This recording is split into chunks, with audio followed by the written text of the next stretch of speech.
Eto, mainit na balita. Final 12 ni Coach Tim Cone. Bakit sinasabi ng marami na the best roster na nabuo sa kasaysayan ng Gilas Pilipinas? Malaki nga ba ang chance na matalo na natin ang Australia sa lineup na to? Tara, pag-usapan natin ngayong araw. Pero bago yan, like and subscribe lang mga kabady para sa latest basketball news and highlights.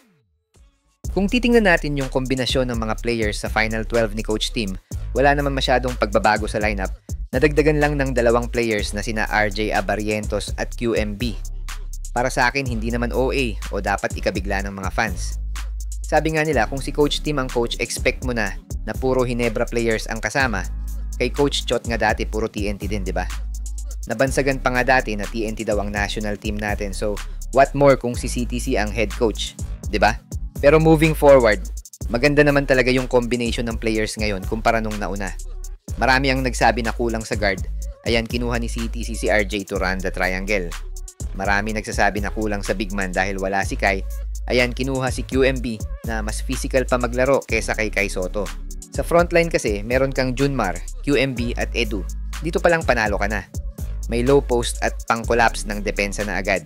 Dagdag mo pa yung pagka-aggressive ni QMB na for sure magiging threat talaga sa mga kalaban. Hindi na rin magiging loaded yung position ni Junmar dahil may kapalitan na siya sa ilalim. Sa backcourt naman, wala naman masyadong problema.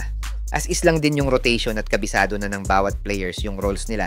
So kung ano yung nakita natin sa FIBA Asia Cup, ganun na ganun din ang magiging play ng Gilas under CTC. Ang nakikita ko lang naman na problema ay yung playing time ng bawat players. Si Coach Tim kasi yung type ng coach na kapag di gumana yung first 5 niya, ipipilit pa din niya yung player. Tapos pag di gumana, tsaka lang niya ipapasok yung mga players sa bench. Alam ko marami kayong maaalala na games ng Gilas na same situation na kapag off night si Brownlee, makikita mo pa din siya hanggang 4th quarter hanggang matapos ang game. Pero that CTC, para sa kanya siguro walang off night pag ikaw ang inaasahan ng team. Kaya ang malaking tanong na lang, kung gagamitin ba ni CTC ng tama ang mga players na nakuha niya o mag-stick pa din siya sa 7 to 8 player rotation na madalas niyang ginagawa. Pero sa ngayon mga idol, hindi natin kailangan i-bash ang Gilas. Yes, sa unang tingin, Hinebra talaga yung may isip mo pag nakita mo yung lineup. Pero pag nasa international games ka na at nire-represent mo na ang bansa, para sa akin hindi Hinebra ang nakikita ko, kundi Gilas Pilipinas.